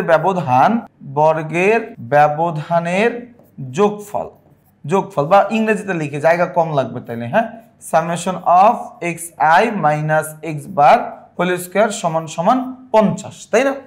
এই ছকটা এইভাবে কিভাবে করলাম, তোমরা শুরুর দিকে 2-3টা প্রশ্নের সমাধান দেখলে তোমরা বুঝে যাবে এটা কিভাবে করছি। প্রত্যেকবার ছক কেটে করতে গেলে এই ভিডিওটাই 4 ঘন্টা হয়ে যাবে, এমনিতে ভিডিওটা অনেক বড় হয়ে যাচ্ছে। আচ্ছা, তাহলে 50, তাই না? এখন আমরা অ্যাকচুয়াল সূত্র কি জানি? এইচডি বা স্ট্যান্ডার্ড ডেভিয়েশনের সূত্র হচ্ছে summation of xi minus x bar whole square divide by n minus 1 পুরোটার উপরে একটা রুট ওভার, তাই না? তাহলে summation of xi minus x bar whole square সমান কত? 50। কয় বছর? 3 বছর। তাহলে n মাইনাস 1, তার মানে 3 বিয়োগ 1, থাকে কত? 2। তার মানে আমরা এই জায়গায় অঙ্কটা করতে পারি এইভাবে, 50 বিয়োগ 2 ডিভাইড বাই রুট ওভার, তাই না? আচ্ছা, এরপরে কত থাকবে? তাহলে 50কে 2 দিয়ে ভাগ করে থাকে 25, 25কে যদি রুট ওভার করে দেই তাহলে হয় 5। তাহলে 91 এর উত্তর হচ্ছে ক, 5 নাম্বার। এই 5%। 91 এর উত্তর কত? 5%। এরপরে আমরা চলে যাব প্রশ্ন নাম্বার 92। 92 নাম্বার প্রশ্নে বলেছে একটি প্রতিষ্ঠানের গড় আয় থেকে গড় আয়, একটি প্রতিষ্ঠানের গড় থেকে আয়ের ব্যবধানের বর্গের গড় কত? 45.7। তাহলে আমাকে এই জায়গায় আদর্শ বিচ্যুতি চাইছে, তাই না? এটাকে যদি আমরা বর্গমূল করে দেই তাইলে আমাদের উত্তর চলে আসে একদম হুবহু 89 নম্বর প্রশ্নের মতো। কিভাবে? আমি এই লাস্ট আরেকবার একটু ব্যাখ্যা করে দেই। আমাদের অ্যাকচুয়াল সূত্র ছিল কি ভাইয়া? আমাদের অরিজিনালি সূত্র ছিল এইটা। আমাদের অরিজিনালি সূত্র ছিল কি? আমাদের অরিজিনাল সূত্র ছিল এইরকম যে আদর্শ বিচ্যুতি সমান সমান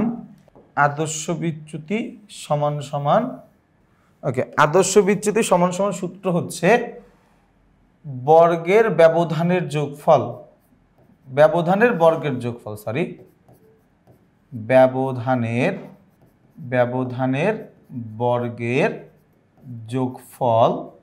ডিভাইডেড বাই বছর বিয়োগ 1। এই ডিভাইড বাই কি? বছর বিয়োগ 1, তাই না? বছর বানানে র দেই নাই, বছর বিয়োগ 1 এবং পুরাটার উপরে একটা রুট ওভার, পুরোটার উপরে কি? একটা রুট ওভার, তাই না? আচ্ছা, এই যে পুরোটার উপরে আমরা একটা রুট ওভার দিচ্ছি, তাই না? এই যে রুট ওভারের ভিতরের কাজটুকু যদি আমরা করি, অর্থাৎ ভিতরের কাজ বলতে কতটুকু জানো? এই জাস্ট এতটুকু কাজ যদি আমরা করি, এই এতটুকুকে আমরা কি বলি জানো? বর্গের ব্যবধানের বা ব্যবধানের বর্গের যোগফলের গড়। এই এতটুকুকে আমরা কি বলি? এতটুকুকে আমরা বলি ব্যবধানের বর্গের যোগফলের গড়, তাই না? এই কি নাম বলি এটাকে? বলি ব্যবধানের বর্গের যোগফলের গড়, তাই না? আচ্ছা, তার মানে এই যে অ্যামাউন্টটা, এটাকে আমরা বছর সংখ্যা দিয়ে ভাগ করেই রাখছি। এখন শুধুমাত্র এটার উপরে একটা রুট ওভার করে দিলে কিন্তু আমার ফাইনাল রেজাল্টটা চলে আসে। আমরা কিন্তু প্রশ্নে ঠিক এই কাজটাই করব ভাইয়া, প্রশ্নে কিন্তু আমরা ঠিক এই কাজটাই করব। সেটা হচ্ছে এই যে আমার 145.7 এটার উপরে বর্গ করে দিব। তাহলে রুট ওভার 145.7 করলে কত আসবে? 12.07। 12.07 এই করলে কত আসবে? 12.07%, তাই না? তাহলে 92 নাম্বার প্রশ্নটা আমরা করে ফেলতে পারলাম। 93 আর 94 এর জন্য একটা উদ্দীপক পড়তে হবে। দেখি উদ্দীপকে কি বলেছে। ভাইয়া তোমরা কি একটু খেয়াল করতে পারতেছো? আমাদের না ঘুরে ফিরে 5টা প্রশ্ন আছে, ঘুরে ফিরে এই 5টা প্রশ্নই বারবার আসতেছে। দেখো আমি যদি তোমাকে একটু দেখাই, ঘুরে ফিরে, তুমি এটা মানো আর না মানো, ঘুরে ফিরে এই 5টা প্রশ্ন কি কি জানো? এই যে দেখো, তোমাকে প্রথমে এমন একটা উদ্দীপক দিবে, দিয়ে বলবে তার গড় আয়ের বা হার বের করো বা আদর্শ বিচ্যুতি বের করো, এরকম একটা উদ্দীপক দিচ্ছে। মানে পুরা তুমি দেখো, যারা ক্লাসটা পুরোটা করবা, এই একই টাইপের প্রশ্নই আমরা পাচ্ছি সবগুলোতে, এই একই টাইপের প্রশ্নই পাচ্ছি, অন্য কোনো প্রশ্ন না, এই একই টাইপের প্রশ্নই আমরা বারবার করতেছি।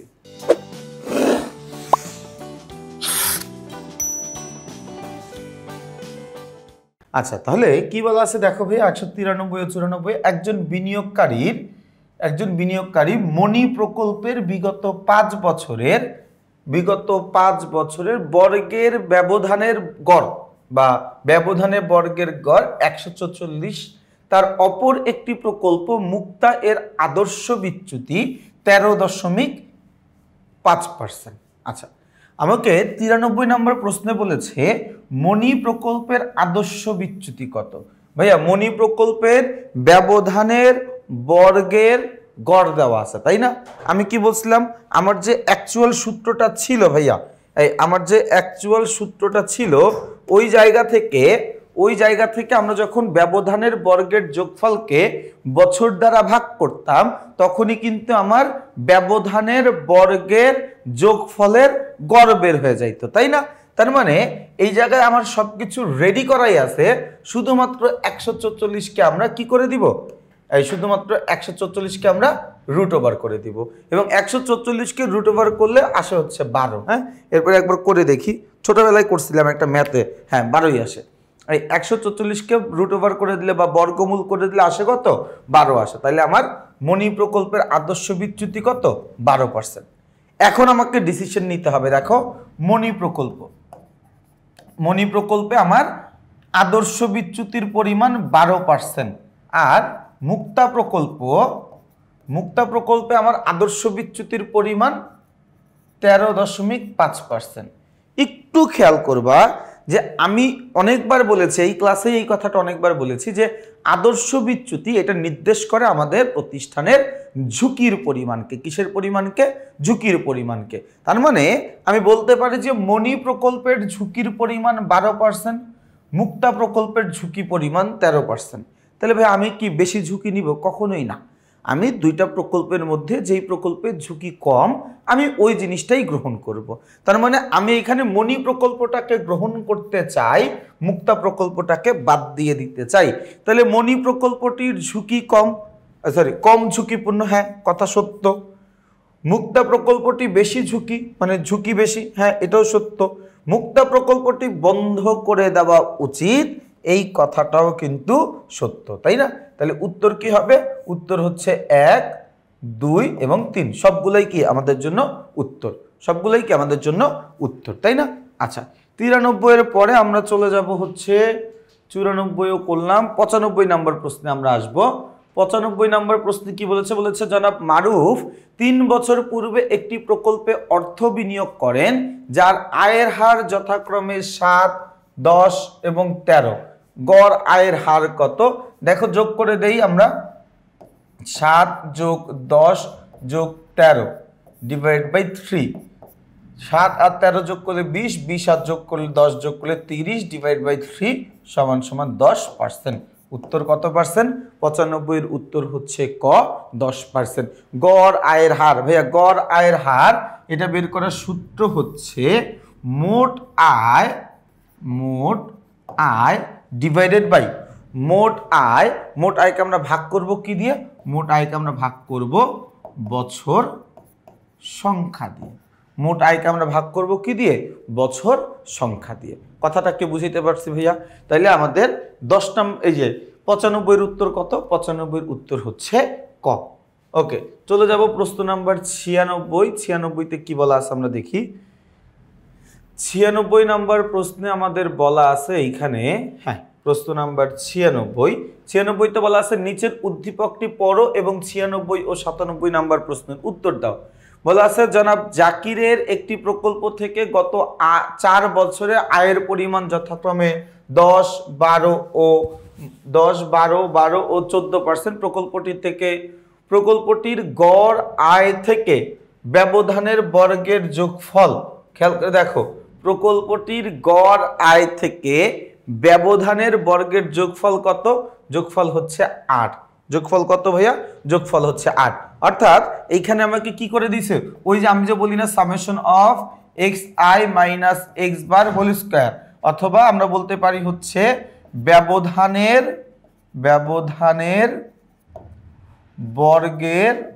বর্গের যোগফল, এইটুকু করা আছে। কত?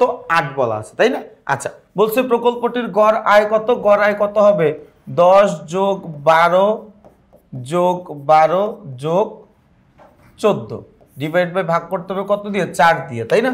তাহলে আমরা করি 10 যোগ 12 যোগ 12 যোগ 14 ভাগ 4 করলে কত আসবে? 12। এই তাহলে হচ্ছে আমাদের গড় আয় কত? গড় আয় হচ্ছে 12। আচ্ছা, প্রকল্পটির আদর্শ বিচ্যুতি কত? ভাই বর্গের ব্যবধানের যোগফল আমরা জানি, এটাকে যদি আমরা ভাগ করে দেই বছর বিয়োগ 1 এবং পুরোটাকে যদি রুট ওভার করে দিই, তাই না? তাহলে ব্যবধানের বর্গের যোগফল কত? ব্যবধানের বর্গের যোগফল হচ্ছে 8। তারপরে বছর কয় বছর? 4 বছর, তাহলে 4 বিয়োগ 1 পুরোটার উপরে রুট ওভার, তারপরে তাহলে থাকবে হচ্ছে 8 ডিভাইড বাই 3, তাহলে হচ্ছে 8 ভাগ 3, তাহলে এখানে থাকবে কত? থাকবে হচ্ছে 2.66, পুরোটার উপরে একটা রুট ওভার করে দিতে হবে, তাই না? তাহলে থাকবে হচ্ছে কত? 1.63। তাহলে উত্তর হচ্ছে 1.63%। 1.63%। এরপরের প্রশ্নে আমরা চলে যাব। এরপরের প্রশ্নটা দেখি কি বলা আছে। আচ্ছা, এরপরে হচ্ছে আমাদের 98 নম্বর প্রশ্ন। 98 নম্বর প্রশ্নে কি বলেছে? আদর্শ বিচ্যুতি একটি পরিসংখ্যানিক পদ্ধতি। হ্যাঁ, বেশি হলে ঝুঁকিও বেশি হয়, বেশি হলে আদর্শ বিচ্যুতি নির্দেশ করে একটা প্রতিষ্ঠানের ঝুঁকির পরিমাণকে। তার মানে আমার যেই প্রকল্পের আদর্শ বিচ্যুতির মান যত বেশি, যেই প্রকল্পের আদর্শ বিচ্যুতি যত বড়, ওই প্রকল্পে আমার ঝুঁকির পরিমাণটাও তত বেশি হয়। তাহলে উত্তর কত? উত্তর হচ্ছে 1 ও 2। 1 ও 2 উত্তর। আচ্ছা, মূলধন বাজেটিং এ ব্যবহৃত হয় না, আদর্শ বিচ্যুতি মূলধন বাজেটিং এ ব্যবহৃত হয় না। এরপরে দেখো 7 বছর মেয়াদী কোন প্রকল্পের ব্যবধানের বর্গের যোগফল কত? 700 বলি কেন, চোখে ভুল দেখি আমি, 970 হলে আদর্শ বিচ্যুতি কত হবে? নর্মালি একটা জিনিস আমার কি দেওয়া আছে, ব্যবধানের বর্গের যোগফল দেওয়া আছে 970, এটাকে ভাগ দিতে হবে বছর বিয়োগ 1 দ্বারা। 7 বছরের অঙ্ক 7 বিয়োগ 1, পুরোটার উপরে একটা রুট ওভার। আবার আমরা করি 970 ডিভাইড বাই 6 রুট ওভার, তারপরে হচ্ছে 970-কে 6 দিয়ে ভাগ করলে 970 ভাগ 6, তাহলে আমার আসবে কত? 161.66, পুরোটাকে আমরা রুট ওভার করে দিব। রুট ওভার করলে 12.71, এই তো 12.71 করলে আসবে কত? 12.71%। 12.71%, সহজ হিসাব। মানে আমি তোমার বলি, আমি একদম শুরুর দিকের যে এমসিকিউ গুলো, ওইগুলো অনেক সময় নিয়ে করাইছি, সময় নিয়ে ডিটেলসে বোঝাইছি, এই কারণে এই অঙ্কগুলো আমরা খুব তাড়াতাড়ি করতে পারছি। তুমি যদি একদম ক্লাসটা শুরু থেকে করে থাকো, তাহলে তুমি দেখবা এই প্রশ্নগুলো তোমার কাছে খুব একটা কঠিন কিন্তু মনে হবে না। আদর্শ বিচ্যুতি ব্যবহার করে কোনটি পরিমাপ করা হয়? আদর্শ বিচ্যুতি ব্যবহার করে আমরা আমাদের প্রতিষ্ঠানের ঝুঁকির পরিমাণকে পরিমাপ করার চেষ্টা করি। একটি প্রতিষ্ঠানের গড় থেকে আয়ের ব্যবধানের বর্গের গড় কত? কি বলছে? একটি প্রতিষ্ঠানের গড় থেকে আয়ের ব্যবধানের বর্গের গড় 112.6 হলে আদর্শ বিচ্যুতি কত? এটাকে জাস্ট রুট ওভার করে দিব, তাই না? তাহলে রুট ওভার 112.6 সমান সমান 10.61। এই যে দেখো 10.61, তাহলে আমাদের 101-এর উত্তর হচ্ছে গ। 101-এর উত্তর কত? 101-এর উত্তর হচ্ছে গ। চলে যাব প্রশ্ন নাম্বার 112। 112-তে কি বলা আছে দেখি। বলা আছে জনাব শরীফুলের 4 বছর মেয়াদী প্রকল্পের আয়ের হার 25% -5%, 10%, 14%। গড় আয়ের হার কত? কাহিনী সহজ, 25 যোগ -5 যোগ 10 যোগ 14 ডিভাইড বাই 1 2 3 4, 4 বছর যোগ করে দিব। তাইলে আমরা যোগ করি 25 যোগ -4 যোগ 10 যোগ 14 করার পরে ভাগ করব কত দিয়ে? 4 দিয়ে। করলে কত আসবে? 11.11। আচ্ছা, আরেকবার একটু করি আমরা, দাঁড়াও, আরেকবার একটু করব, কত আসে দেখি। 25 যোগ 44 ভাগ হচ্ছে কয় বছর অঙ্ক? 1 2 3 4, 4 বছর অঙ্ক, 4 দিয়ে আমরা ভাগ করব, 11% আসে। হ্যাঁ, 11%। তাহলে উত্তর কত ভাইয়া? এই উত্তর হচ্ছে আমাদের 11%। গড় আয়ের হার কত? 11%। ওকে, এরপরে আমরা চলে যাব 103 ও 104-এর জন্য একটা উদ্দীপক পড়ে এরপরে আমাদেরকে প্রশ্নের উত্তরটা করতে হবে। কি বলেছে দেখি। বলেছে মিসেস শায়লার এ প্রকল্পের বিগত 3 বছরের আয়ের হার যথাক্রমে 5%, 8% ও 2%। বি প্রকল্পের আদর্শ বিচ্যুতি কত? আদর্শ বিচ্যুতি হচ্ছে 4%। একটি প্রকল্প গ্রহণ করার সিদ্ধান্ত নিলেন। এ প্রকল্পের গড় আয়ের হার কত? এ প্রকল্প কত ছিল? 5, 8 আর হচ্ছে 2, ভাগ করব 3 দিয়ে, তাই না? তাহলে 5, 8 আর 2 10 আর 5 15, 15 আর 3 সমান সমান 5%। 5% কই? এই যে 5%। তাহলে উত্তর হচ্ছে 5%। ওকে, এরপর আমরা এখান থেকে আগে কি বলছে? এ প্রকল্পটি গ্রহণ করবে, এ প্রকল্পটি ঝুঁকিপূর্ণ, বি প্রকল্পটি ঝুঁকি বেশি। ঠিক আছে, এটা এরকম করে করা যাবে না। আমরা আগে একটু আদর্শ বিচ্যুতি, এ প্রকল্পের আদর্শ বিচ্যুতিটা বের করি। এ প্রকল্পের আয়ের হার আমরা সবাই জানি কত পার্সেন্ট? 5%, 8%, 2%, তাই না? আচ্ছা, আয় থেকে গড় আয়ের হার বাদ দিব। 5 থেকে 5 বাদ দিলে থাকবে হচ্ছে 5, 8 থেকে 5 বাদ দিলে থাকবে হচ্ছে 3, 2 থেকে 5 বাদ দিলেও থাকবে হচ্ছে -3। ওকে, ব্যবধানের বর্গ করব, ব্যবধানের বর্গ করলে 5 এর স্কয়ার হচ্ছে 25, তারপরে হচ্ছে আমাদের সরি যে 5 নাই তো 0 হবে, সরি 0, তাহলে হচ্ছে 0কে আমরা স্কয়ার করলে আমার আসবে হচ্ছে 0, তারপরে হচ্ছে 3কে স্কয়ার করলে আমার আসবে হচ্ছে 3 3 9, -3কেও স্কয়ার করলে আমার আসবে 9। তাহলে এখানে আসে কত? ব্যবধানের বর্গ আসে হচ্ছে summation of xi minus x bar whole square সমান সমান আসে হচ্ছে 18, সমান সমান আসে কত? 18। তাইলে এই 18কে আমি ভাগ করব 3 বিয়োগ 1 ডিভাইডেড রুট ওভার, তাহলে এই জায়গায় দেখি 18 গুণ ডিভাইড বাই 2, তারপর হচ্ছে 9 ইন্টু 9 এর আমরা কি করব? রুট ওভার করে দিব। তাহলে রুট ওভার 9 করলে আসে হচ্ছে 3। তার মানে আমাদের এই যে এ প্রকল্পের ঝুঁকির হার 3% আর বি প্রকল্পের ঝুঁকির হার 4%, তাই না? তাহলে দুইটা প্রকল্পের মধ্যে যেই প্রকল্পের ঝুঁকি বেশি আমরা ওইটাকে ত্যাগ করে দিব, তাই না? তার মানে বি প্রকল্পের ঝুঁকির পরিমাণ বেশি, বি প্রকল্পের ঝুঁকির পরিমাণ যদি বেশি হয় তাহলে আমরা এ প্রকল্পটা গ্রহণ করব। উত্তর হচ্ছে 1 ও 3। তোমরা কি জানো এই জায়গায় আমরা যদি ম্যাথ নাও করতাম আমরা এটার উত্তরটা বলতে পারতাম, বাট আমি ওই ঝামেলার মধ্যে তোমাদেরকে নিয়ে যেতে চাচ্ছি না। আমরা ডিরেক্ট অঙ্ক করেই উত্তরটা বের করার চেষ্টা করব। অপশনটা দেখায় বুদ্ধি খাটায় উত্তর করা যায়। দেখো অপশনে বলছে এ প্রকল্পটি গ্রহণ করবে, এ প্রকল্পটি ঝুঁকিপূর্ণ, বি প্রকল্পটি ঝুঁকি বেশি, তাই না? অ্যান্ড বহুপদীতে কি হয়? একটা অপশন বাদ দিলে উত্তর বের হয়ে যায়, তাই না? তাহলে একই সাথে প্রকল্প এও ঝুঁকি বেশি, বিও ঝুঁকি বেশি, এটা তো সম্ভব না, তাই না? এখন আমি যদি ধরে নিই যে এ প্রকল্পের ঝুঁকি বেশি, তাহলে এটা বাদ দিয়ে দিব, তাহলে উত্তর কি 1 আর 3 হবে, তাই না? তাহলে 1 আর 3 তো আমরা লিখছি। অ্যান্ড আমি যদি বলতাম যে না বি প্রকল্প ঝুঁকি বেশি, তাহলে এ প্রকল্পের ঝুঁকিও বেশি, এ প্রকল্প গ্রহণও করবে, এটা তো হয় না, তাই না? তোমরা ওই ঝামেলায় চলে যাবে না, আমরা ম্যাথ করেই পাইছি। ম্যাথ করে আমরা পাইছি এ প্রকল্পের ঝুঁকির পরিমাণ কত? এ প্রকল্পের ঝুঁকির পরিমাণ বি প্রকল্পের ঝুঁকির পরিমাণ বেশি পাইছি। হ্যাঁ, তাহলে এ প্রকল্পের ঝুঁকির পরিমাণ পাইছি 3%, বি প্রকল্পের ঝুঁকির পরিমাণ পাইছি 4%। তাহলে বি প্রকল্পের ঝুঁকির পরিমাণ বেশি, বি প্রকল্পটা আমরা বাদ দিয়ে দিব, এ প্রকল্পটা আমরা গ্রহণ করব। ওকে, 104 এর পরে চলে যাব প্রশ্ন নাম্বার 105। 105-এ কি বলেছে ভাইয়া? 105-এ বলেছে প্রতিষ্ঠানের ব্যবধানের বর্গের গড়, তাহলে এটাকে রুট ওভার করে দিলে আদর্শ বিচ্যুতি বের হয়ে যায়। রুট ওভার 150 ইন দশমিক 05 12.24 12.2, হ্যাঁ 12.24 আছে, 12.24 তো নাই 25 আছে, 25কে নিয়ে নিলাম। এটা শেষে একটা পার্সেন্টেজ হবে। হ্যাঁ, আমরা বইয়ে এটা কারেকশন করে দিব, এটা শেষে কি করে দিব? একটা পার্সেন্টেজ চিহ্ন থাকবে, আমাদের ইয়াতে ভুল আছে, টাইপিংয়ে ভুল আছে। ওকে, তাহলে আমরা 105 নাম্বারটাও বুঝলাম। 105-এর উত্তর কত? 5-এর উত্তর হচ্ছে খ। চলে যাব আমরা এর পরের প্রশ্নে। 105-এর পরে 106।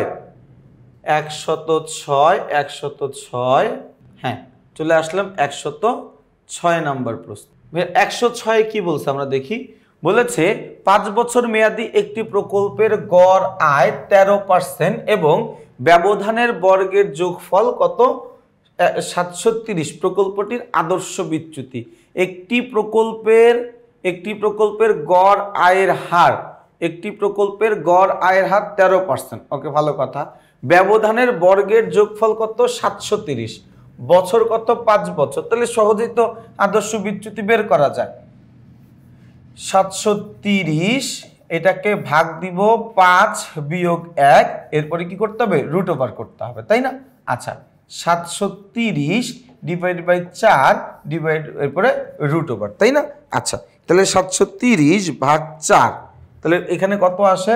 আসে হচ্ছে 182.5। এটাকে একটা রুট ওভার করে দিব। রুট ওভার করে দিলে 13.50 কোথায় আছে? 13.50 আছে খ নাম্বারে। তাহলে আমাদের উত্তর কত? উত্তর হচ্ছে খ। উত্তর কত? উত্তর হচ্ছে খ। ব্যবধানের বর্গের গড়, ভাইয়া ব্যবধানের বর্গের গড় দেওয়া আছে, আদর্শ বিচ্যুতি বার করবো, একটা রুট ওভার করে দাও, তাই না? তাহলে রুট ওভার 170.75 করে দিলে কত? 13.06। 13.06 কোথায় আছে বাবা?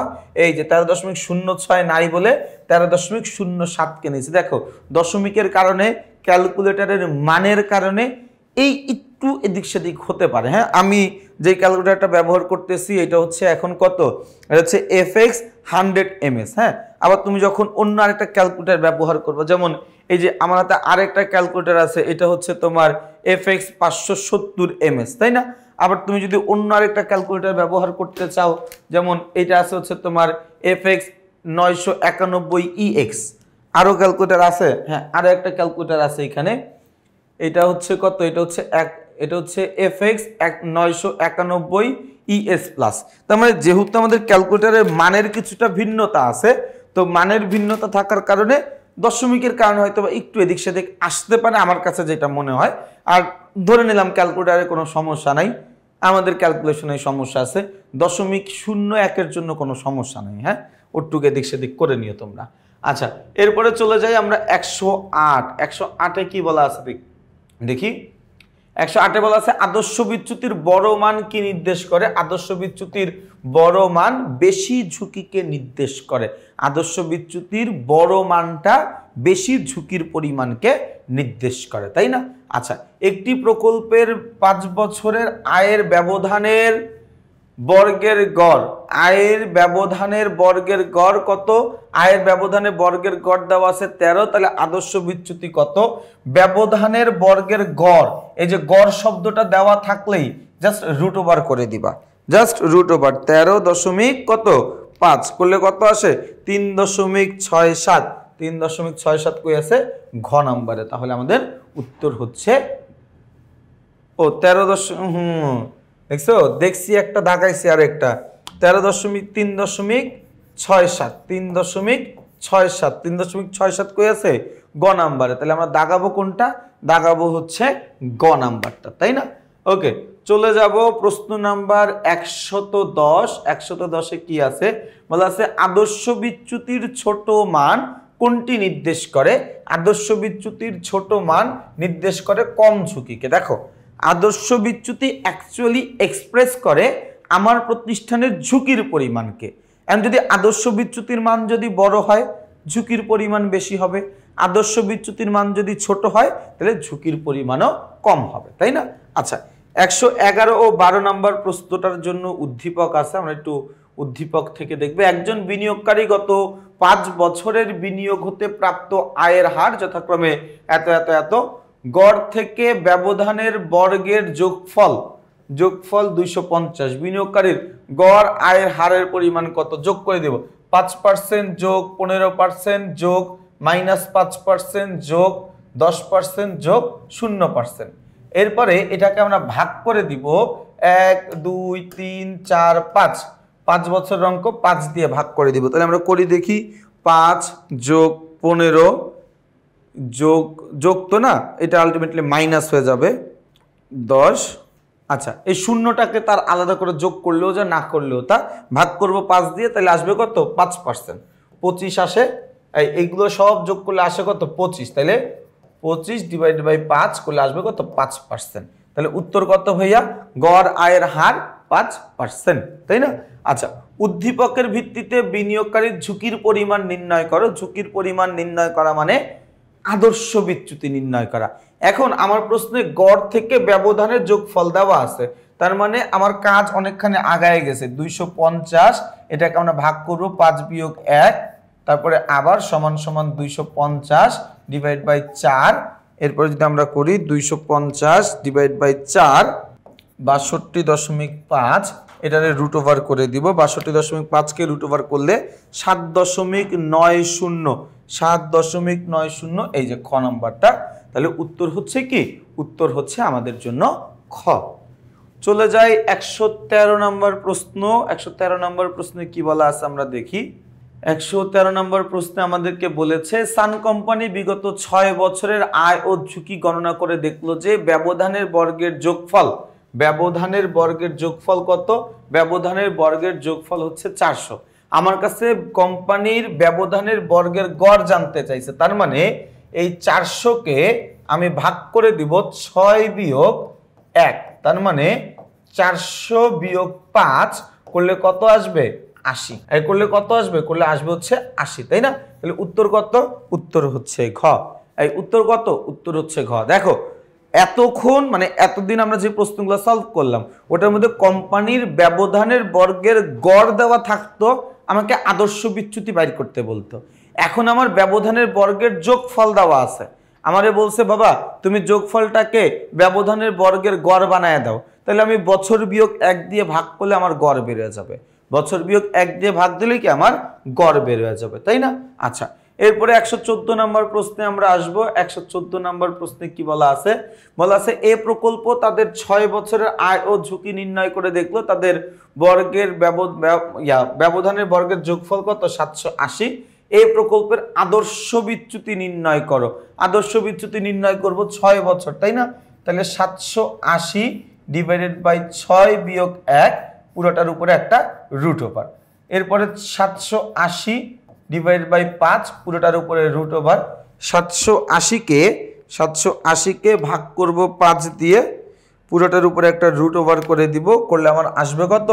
আসবে হচ্ছে 12.48। 12.48 কোথায় আছে? খ নম্বরে। তাহলে আমাদের উত্তর হচ্ছে খ। 114 নম্বর প্রশ্নের উত্তর কত? উত্তর হচ্ছে খ। এর পরের প্রশ্নটায় আমরা চলে যাব। 114 পরে 15 আর 16 জন্য একটা উদ্দীপক পড়তে হবে আমাদেরকে। উদ্দীপকে কি বলা আছে আমরা একটু দেখব। বলা আছে মিসেস রত্নার, কি বলা আছে? মিসেস রত্নার এ প্রকল্পের বিগত 3 বছরের সম্ভাব্য আয়ের হার যথাক্রমে 25, 10 এবং -5%। তার নিকট বি নামের আরেকটি প্রকল্প আছে যার আদর্শ বিচ্যুতি 16%। এখন আমার কাছে মিস রত্নার এ প্রকল্পের গড় আয়ের হার কত এটা জানতে চাইছে, তাই না? এই গড় আয়ের হার যেটাকে আমরা বলি এক্স বার, এটা বের করার সূত্র কি? Summation of X I divided by N, বা আমরা যদি বাংলায় বলতে পারি মোট আয়ের হারকে আমরা ভাগ করে দিব বছর সংখ্যা দ্বারা। এখন মোট আয়ের হার কত আছে? 25 যোগ 10 যোগ -5 যোগ করে দিলে এখানে আসে কত? 20। তাহলে আমরা এটা 20 করলাম। কয় বছর অঙ্ক? 1 2 3, 3 বছর অঙ্ক, 3 দিয়ে ভাগ করে দিলাম, তাহলে 30 আসে। 25 আর 10 হচ্ছে তোমার 35, 35 থেকে 5 বাদ দিলে 30 আসবে, তাই না? তাহলে এই জায়গায় ভাগ করলে আসে হচ্ছে 10%। তাহলে আমরা এখানে লিখে দিব গড় আয়ের হার কত? গড় আয়ের হার হচ্ছে 10%। আচ্ছা, এরপরে এখন আমাকে ডিসাইড করতে হবে যে রত্না প্রকল্পের কি এ প্রকল্পের ঝুঁকি বেশি না বি প্রকল্পের ঝুঁকি বেশি। তা আমরা তো সবাই জানি বি প্রকল্পে 16%। তাহলে এ প্রকল্পে কত? এ প্রকল্পেরটা আমরা একটু বাইর করে ফেলি। এই এ প্রকল্পেরটা একটু বের করে ফেলি। দেখো আমাদের কি কি দেওয়া আছে? প্রথম বছর দেওয়া আছে 25%, তারপরের বছর দেওয়া আছে 10%, তারপরের বছর দেওয়া আছে -5%। আচ্ছা, গড় আয়ের হার 10% আমরা সবাই জানি। তাহলে 25 থেকে 10 বাদ দিলে থাকবে হচ্ছে 15, তারপরে হচ্ছে এরপরে হচ্ছে 10 থেকে যদি হচ্ছে আমরা 10 বাদ দেই থাকবে হচ্ছে 0, তারপরে হচ্ছে আমাদের কত আছে? -5। -5 থেকে যদি আমরা 10 বাদ দেই তাহলে আমার থাকবে হচ্ছে কি এখানে মাইনাসে মাইনাসে প্লাস হয়ে যায়, তাহলে হচ্ছে -15, তাই না? আচ্ছা, এরপরের ঘরটা কি? ব্যবধানের বর্গ। তাহলে হচ্ছে 15কে স্কোয়ার করে দিব। 15কে স্কোয়ার করলে কত আসে? 15 স্কোয়ার আসে হচ্ছে 225। 225 শূন্যকে স্কোয়ার করলে আসে হচ্ছে 0, আবার 15কে স্কোয়ার করলে আসে হচ্ছে 225। 225 225 450। 225 করলে কত আসে? 450। এখন তাহলে কাজ হচ্ছে 450 ডিভাইডেড বাই 3 বছরের অঙ্ক, তাই না? তাহলে 3 বিয়োগ 1 পুরোটার উপরে একটা রুট ওভার, আবার হচ্ছে 450 ডিভাইড বাই 2। এরপরে যদি আবার একটু এখানে করি, দেখো 450 ডিভাইড বাই 2 225 রুট ওভার, তাহলে হচ্ছে রুট ওভার 15 করলে কত আসে? 15। তাহলে আমরা কোন প্রকল্পেরটা বের করলাম? এ প্রকল্পেরটা। তার মানে এ প্রকল্পে আমার ঝুঁকির হার 15%, বি প্রকল্পের ঝুঁকির হার 16%। তাহলে এ প্রকল্পের ঝুঁকির পরিমাণ কম, এ প্রকল্পের ঝুঁকির পরিমাণ কম। তাহলে এ প্রকল্পের ঝুঁকির পরিমাণ কম মানে বি প্রকল্পের ঝুঁকির পরিমাণটা বেশি। বি প্রকল্পের ঝুঁকির পরিমাণ বেশি মানে বি প্রকল্পটা আমাদের জন্য বর্জনীয়। বি প্রকল্পটা আমার জন্য বর্জনীয় মানে এ প্রকল্পটা আমার জন্য গ্রহণযোগ্য, তাই না? এই প্রকল্পটা আমার জন্য গ্রহণযোগ্য। তাহলে উত্তর কি? উত্তর হচ্ছে 1, 2 এবং 3। আচ্ছা, 16 নম্বরের পরে চলে যাব আমরা 117। 117তে কি বলা আছে আমরা দেখি। ওকে, 117 ও 18-র জন্য একটা উদ্দীপক পড়তে হবে। উদ্দীপকটায় আমরা একটু দেখি কি বলা আছে। বলা আছে, জনাব মোহন একজন ব্যবসায়ী, তার বিনিয়োগকৃত মূলধন কত? 2 লক্ষ টাকা। তিনি আশা করেছিলেন এই বছরে 15% নিট মুনাফা করবেন, কিন্তু প্রকৃত লাভ হলো 10%। বলেছে উদ্দীপকের ঝুঁকির পরিমাণ কত? ভাইয়া 15% আশা করছিলাম, 10% পাইছি। ঝুঁকি মানে হচ্ছে প্রত্যাশা ও প্রাপ্তির মধ্যে যে পার্থক্য, ওইটাকে আমরা ঝুঁকি বলি। তাহলে আমার প্রত্যাশা ও প্রাপ্তির মধ্যে পার্থক্য কত পার্সেন্ট? 5%। আমার প্রত্যাশা এবং প্রাপ্তি এই দুইটার মধ্যে পার্থক্য কত পার্সেন্ট? 5%। তাহলে উত্তর হচ্ছে 5%। জনাব মোহনের প্রকৃত লাভের পরিমাণ কত? এই জনাব মোহনের প্রকৃত লাভের পরিমাণ কত, তাই না? এই প্রকৃত লাভ ছিল কত পার্সেন্ট? প্রকৃত লাভ ছিল 10%। প্রকৃত লাভ কত পার্সেন্ট? 10%। আর তার বিনিয়োগকৃত মূলধন কত? 2 লক্ষ। তাহলে তুমি এই জায়গায় 2 লক্ষ ইন্টু 10% করলে তুমি দেখবা তোমার আসবে হচ্ছে 20,000 টাকা। তাহলে উত্তর কত? উত্তর হচ্ছে ঘ, 20,000 টাকা। উত্তর হচ্ছে ঘ, 20,000 টাকা। ওকে, এর পরের প্রশ্নে আমরা চলে যাব। প্রশ্ন নাম্বার 119 ও 20। 19 ও 20-এর জন্য একটা উদ্দীপক কি বলা আছে? মিস্টার জুয়েলের এক্স ও ওয়াই নামের দুটি প্রকল্প রয়েছে। এক্স প্রকল্প থেকে বিগত 3 বছরের আয়ের হার হলো যথাক্রমে 17, 18 ও 25%। আদর্শ বিচ্যুতি হচ্ছে, আচ্ছা, ওয়াই প্রকল্পের আদর্শ বিচ্যুতি হচ্ছে 8%। প্রশ্নে কি চাইছে আমরা এখনো দেখি নাই, কিন্তু যেহেতু আয়ের হার দেওয়া আছে আমরা গড় আয়ের হারটা বের করি। হ্যাঁ, আয়ের হার যেহেতু দেওয়া আছে, তাহলে 17 যোগ 18 যোগ 25 ডিভাইড বাই হচ্ছে 3। তাইলে 17 যোগ 18 যোগ 25 ভাগ করব কত দিয়ে? 3 দিয়ে। তাহলে গড় আয়ের হার আসবে হচ্ছে 20%। গড় আয়ের হার তো আমি জানলাম, আদর্শ বিচ্যুতিটাও আমি বের করে ফেলি। আমি জানি না আমার কাছে কি চাইছে, আমি জানি না, আমি যা আছে সব বের করে ফেলতেছি, কারণ ওই প্রশ্নে ওই পাশে যাইতে গেলে সব মুছে যাবে। আচ্ছা, 20% বের হয়েছে, তাই না? তাহলে 17 বিয়োগ 20 সমান সমান -3। 18 বিয়োগ 20 সমান সমান -2। 25 বিয়োগ 20 সমান সমান 5। আচ্ছা, এরপর হচ্ছে -3 স্কয়ার সমান সমান 9, -2 স্কয়ার সমান সমান 4, 5 স্কয়ার সমান সমান 25। যোগ করে দাও ভাইয়া। যোগ করলে এখানে আসবে কত? 9 যোগ 9 যোগ 4 যোগ 25 করলে আসবে হচ্ছে 38। করলে কত আসবে? 38, তাই না? তাহলে আদর্শ বিচ্যুতি এটা আমরা এখন বের করব। তাহলে 38 ডিভাইড বাই 3 বিয়োগ 1 পুরোটার উপর একটা রুট ওভার সমান সমান 38 ডিভাইড বাই 2 পুরোটার উপর একটা রুট ওভার। 38কে 2 দিয়ে ভাগ করলে আমার আসবে হচ্ছে 38 ভাগ 2, 38 ভাগ 2 আসবে হচ্ছে 19।